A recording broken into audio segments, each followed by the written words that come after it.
Okay, folks. So now that Laura is I say temporarily because I know she'll be back eventually.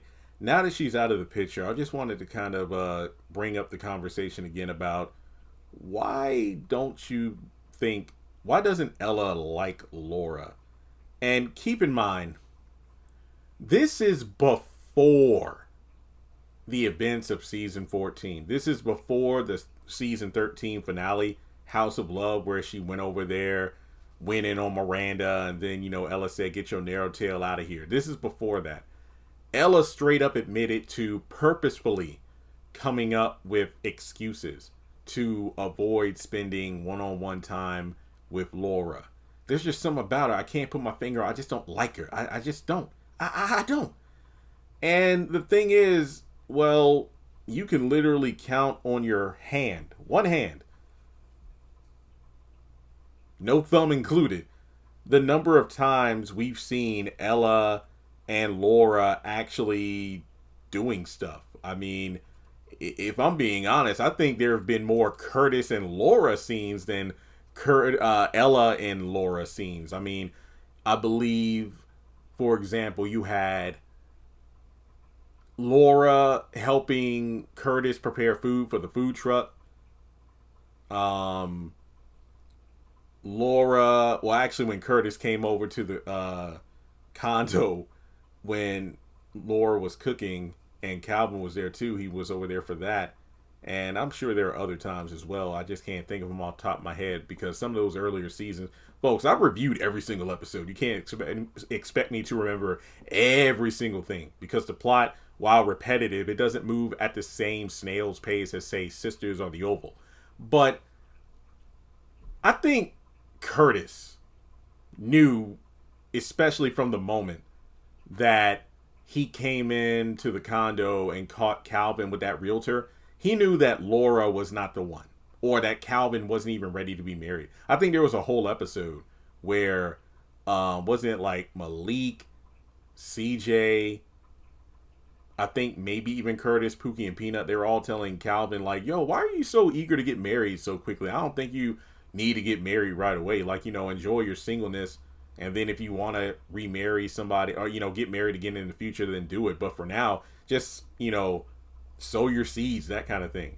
Well, I mean, he really don't need to sow no seeds. The man got two boys as it is, But I think that with Ella, a lot of people say, yeah, a mother knows, typically when a mother feels, I'm not saying that the intuition isn't right, isn't something to ignore, but just based on the way Ella has been presented in the revival, mainly these last couple seasons, it's really difficult to say that or understand, oh, I can understand why Ella doesn't like Laura, when it doesn't seem like we've ever seen her make an effort to get to know her. I mean, she's clearly admitted, I have purposefully avoided spending time with her because I don't like her. But that just seems like a flimsy answer for the sake of drama. Now, I am not complaining because my videos on these subjects have done very well. So I'm not mad at that. But as someone who's reviewed every single episode of the revival and has paid close attention, and while, like I said, I have forgotten things along the way because, unlike Sisters, this show doesn't come out at the same rapid pace. So there are huge gaps in between not just seasons, but halves of a season.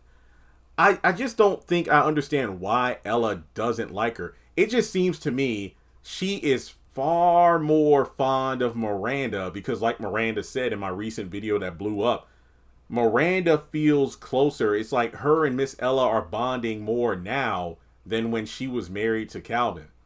And I think that bond with Miranda is part of the reason why she isn't really being active or proactive or eager to get to know a new woman, because it's like, what's the point of me trying to get close to a potential daughter-in-law when I'm bonding more now than ever with my former daughter-in-law, the mother of my grandchild? Which, with Ella's mindset, okay, I guess that's how you want to operate, but that's not fair to Laura, but most importantly, your son. Because I've said this in a couple of my recent videos, it feels like Ella is treating Miranda more like a daughter than she's treating Calvin like her son.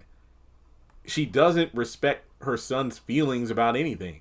I mean, you can quote the gospel or make it plain that Miranda is the mother of your grandson all you want to, but that doesn't negate the fact that by disrespecting Laura, you're disrespecting your son. And I think that Curtis Curtis is more playful, like, messing up Laura's name on purpose. And when Laura called him out for it, she's like, "Look, I know your name ain't Lonnie or Denise. It's Laura. It's Laura. I know what your name is." But Laura doesn't understand that's how Curtis operates with everybody. But with Ella, I think what makes her worse is that she's a play in your face Christian. Like, she's a good woman.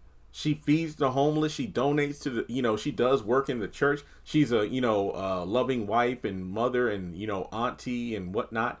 But I think that's when you weaponize your faith. It's like, I want to have a conversation. I want to address the issues between us. And while she'll mention how Laura's behavior was inappropriate, which it was, she fails to address the fact that, well, I have issues with you. It's like, and I mean issues besides the way you behave. Like, I need to be honest with you. I have not been fair by, avoiding you or spending time with you. It's just that, and I know, and I get it, like, telling someone you don't like them, especially when you don't seem to have a valid reason. It reminds me of that one episode of Recess. Yeah, throwback series, right? One Saturday morning. There was that black kid named Gordy. There was a episode entitled Nobody Likes TJ. And TJ being like, well, the main character. Well, obviously, Recess focused on that whole group of friends. TJ, Gus, Mikey, Vince, Spinelli, and Gretchen. Yeah, I remember Gretchen. Yeah, the whole group. But TJ was like the de facto leader, so like the main character. And he was like, the ruffian, if you will, of the playground, but everybody liked him, even his quote-unquote enemies. But Gordy just didn't like him, and the entire episode was him trying to come to grips with the fact that, how does this guy not like me? And it's like, I just don't. And that was an episode to teach people, like, look, not everybody's your friend. Not everybody's going to like you. And sometimes the people that don't like you just don't have a reason. They just don't like you. And I feel like when it comes to Ella, if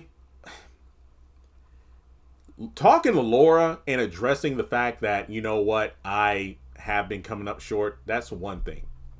But I think talking to her son would also be very important as well, because of the fact that it would just be amazing if she did admit that, hey, you know what? I have been neglecting Laura. I have not been making an effort to get to know her. I have been blowing her off in favor of doing other things, sometimes with your ex-wife. Because I think a conversation like that might actually help Calvin come to grips and actually admit to Ella the same thing he told CJ about still loving Miranda.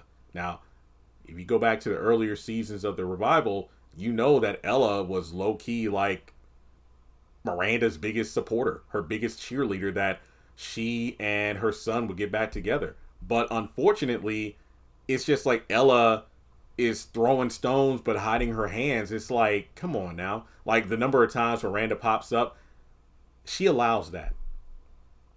I understand this is your house. Calvin doesn't tell you who can and can't come through that door, but at the same time, you're going to understand, you moving the way you're moving, especially with your son's ex-wife, yeah, mother of your grandson, yada yada, but this is the same woman who hurt your son by walking out on him. You did that. You allowed her to just constantly be a presence in your life. And even when Calvin made it clear her being around so much makes him uncomfortable, you didn't care. And I love how more people are coming to the conclusion that Ella is the real villain of the reboot. And it is crazy work. It really is. But to me, I honestly wish Ella would reveal why she doesn't like Laura. Yeah, she could say, I hope God, I need to be, it's the Christian thing to do. I want to try to, make amends. But unless you're able to isolate and identify why you don't like her, it doesn't really matter. I mean, at this point, it low-key feels like if Ella wants to, call Laura or help Calvin work things out with her, it's like she's doing it just so she can feel better. because she feels some kind of way about guilt or whatever. It's not about her admitting to not liking Laura. It's not about, you know what, I do need to spend more time with her. No, it's just like, I don't feel good, so now I want to do something about it. Despite the fact I spent so much time not treating her like a future daughter-in-law, not teaching her family recipes, not teaching her, you know, how to take care of my son when he's sick, or what my grandson does and doesn't like. So I just really feel like Ella, her admitting to not liking Laura, it doesn't matter if she's not going to do anything about it. And you're probably like, well, Jeremy, she's gone now, so it doesn't matter. Is she really gone? Is Laura really gone? Let me know your thoughts in the comments below. Name 3 things about Laura that you think Ella doesn't like. Oh, name 3 things about Laura that could answer the question why Ella doesn't like her. Now, let me reiterate this because I said it at the beginning, but I want to say it again. This is before this current season of House of Payne. So essentially, everything in the series that took place before Laura went over to the house and went off on everybody, okay? So I don't want you to think, oh, she doesn't like Laura because of that cell phone. She doesn't like Laura because she makes a scene. She doesn't like Laura because she went off on Miranda. No. I'm talking about everything from like the first season, basically season 9 to season 13 pre-finale. Pull from there, all right? So with that being said, like and subscribe, and I'll catch you in the next video.